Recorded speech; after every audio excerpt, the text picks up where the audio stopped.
Cerita novel Kaisar Penentang Langit. Selamat menyimak dan menikmati.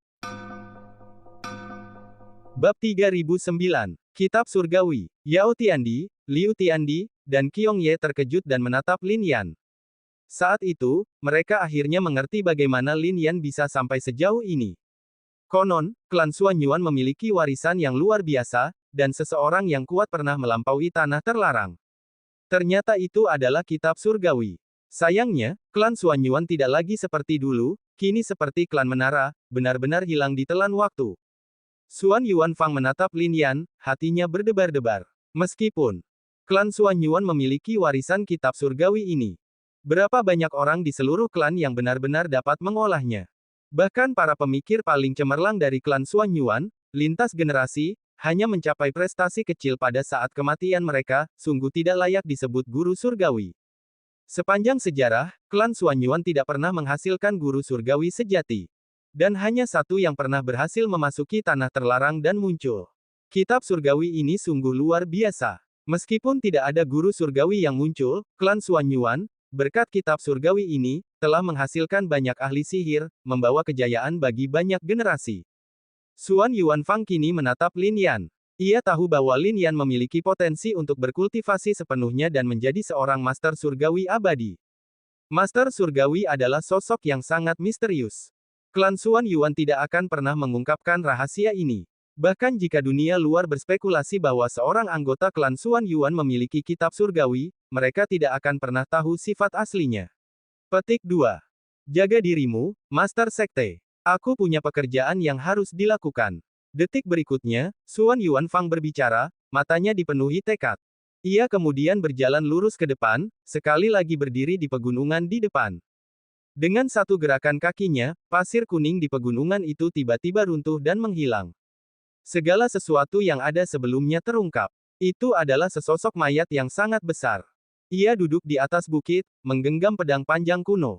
Pedang itu seluas gunung abadi. Adapun tulang-tulangnya, satu jari saja lebih tinggi daripada banyak gunung di alam surgawi. Mayat sebesar itu, bahkan saat duduk di tanah, menjulang lebih dari 1000 kaki. Klan apa ini? Bahkan raksasa kuno pun tidak akan pernah memiliki mayat seperti itu. Ini bukan pegunungan, melainkan hanya mayat. Apa yang disaksikannya sungguh menakjubkan. Pemandangan yang seakan datang dari keabadian. Mayat itu duduk tegak, tatapannya tertuju pada kuburan, seolah tenggelam dalam pikiran. Sayang sekali hanya tulang belulangnya yang tersisa, tak ada yang lain, sehingga mustahil untuk melihat penampilan atau ekspresinya sebelumnya. Namun, sungguh luar biasa. Tulang-tulangnya dipenuhi rune, dipenuhi hukum langit dan bumi. Ribuan demi ribuan. Kultivator mana di dunia ini yang bisa mencapai ini? Ini bukan sekadar pemadatan ribuan hukum langit dan bumi, melainkan penggabungan ribuan hukum tersebut ke dalam tulang-tulangnya. Tubuh ini seolah hidup berdampingan dengan Dao Agung langit dan bumi, makhluk abadi. Kultivasinya dalam hidup sungguh tak terbayangkan. Bahkan makhluk sekuat itu pun telah musnah di pemakaman Wuji. Kaisar Liu Tian menggelengkan kepala dan mendesah. Kemudian mereka melihat Xuan Yuan Fang menerjang maju. Tak seorang pun tahu apa yang akan ia lakukan. Namun tatapan Lin Yan terpaku. Sebelum Xuan Yuan Fang pergi, ia mengiriminya pesan pribadi. Ia tahu apa yang sedang direncanakan Xuan Yuan Fang. Dia ingin membantai semua orang di area terlarang. Ide gila. Selama ribuan tahun, selain beberapa legenda seperti Sang Dewi, siapa yang berani memikirkan hal seperti itu?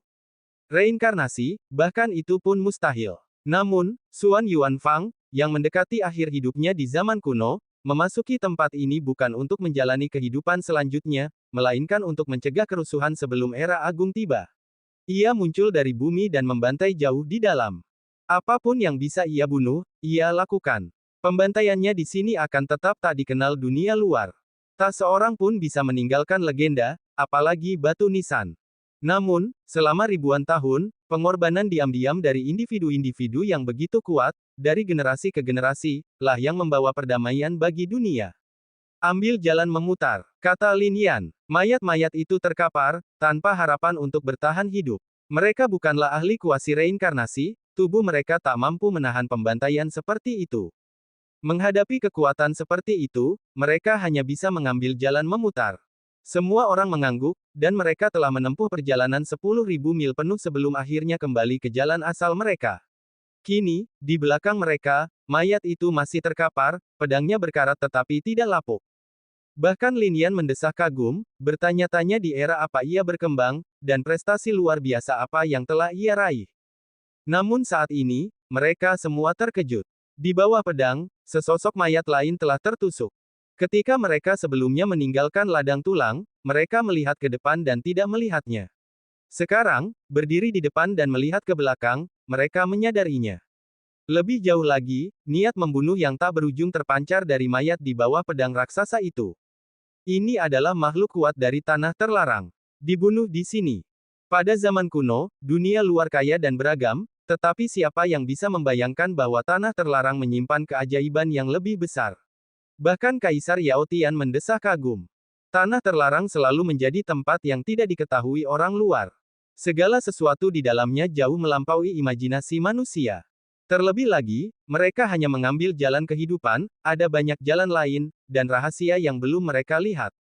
Mungkin kisah-kisah di balik jalan buntu itu bahkan lebih menarik. Lin Yan, bersama Qiong Ye dan yang lainnya, terus maju, mayat-mayat di belakang mereka membentang ribuan mil. Oleh karena itu, 100.000 mil jauhnya terasa sangat dekat. Pada saat itu, Wuji Suanyu milik Lin Yan tiba-tiba memancarkan cahaya. Cahaya ini awalnya berasal dari tanah terlarang Wuji. Namun, meskipun Lin Yan telah mendapatkannya di sana 10.000 tahun yang lalu, ia tidak mengetahui asal-usul Wuji Suanyu yang sebenarnya. Sekarang, apakah cahaya itu benar-benar bersinar? Namun kemudian cahaya itu memudar, dan tidak ada yang istimewa terjadi. Apakah itu cahaya Wuji Suanyu itu sendiri, atau harta karun di dalamnya? Lin Yan tertegun. Ia membenamkan dirinya dalam perjalanan. Banyak tokoh kuat telah gugur di sepanjang jalan, dan semua harta karun mereka yang dapat dikumpulkan Lin Yan ditempatkan di Wuji Suanyu. Ini juga termasuk lempengan batu dari Sun Shizu. Namun, tampaknya cahaya ini bukanlah sumber cahaya itu sendiri. Tampaknya itu benar-benar kilauan Wuji Suanyu itu sendiri. Lin Yan bergumam, sayang sekali cahaya itu telah hilang sekarang, dan aku tidak bisa melihatnya.